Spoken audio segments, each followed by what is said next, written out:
Welcome to Eat Your Backyard in this special edition. I keep getting asked, will you sell me a cutting? Will you sell me a seed? And I've said no for years. I used to sell some sugarcane on online, and I've said no, and now I finally decided, you know what, I'm going to give it a go.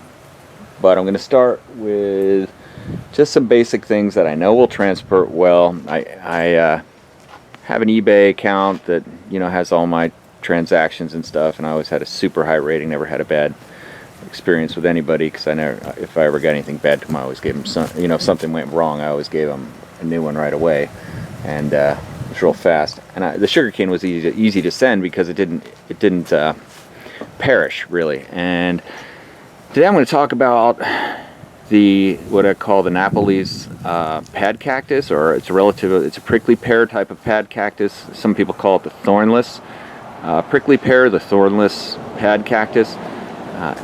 Some people call it the beaver tail. You can probably see why.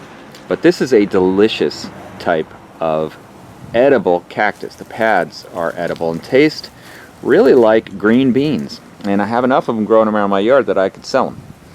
So I'm going to start to do that. And you can see when they're young like this, they're young, get some light that you can actually see.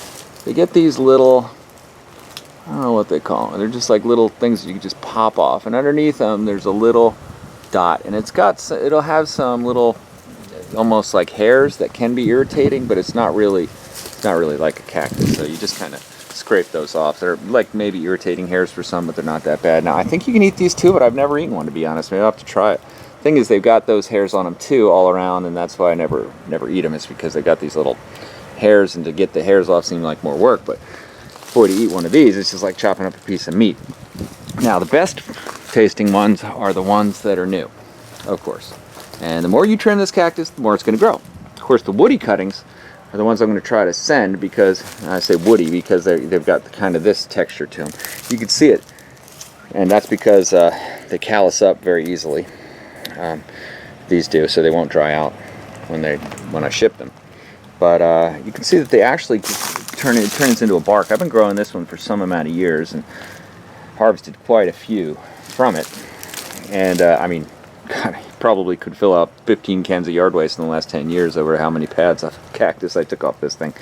But it's very hardy, and it just grows prolifically. It has these beautiful red flowers. It's a real beauty. And practically speaking, it's an incredible food source. It's just filled with moisture. Okay, so look, here's one. Here's one that's growing.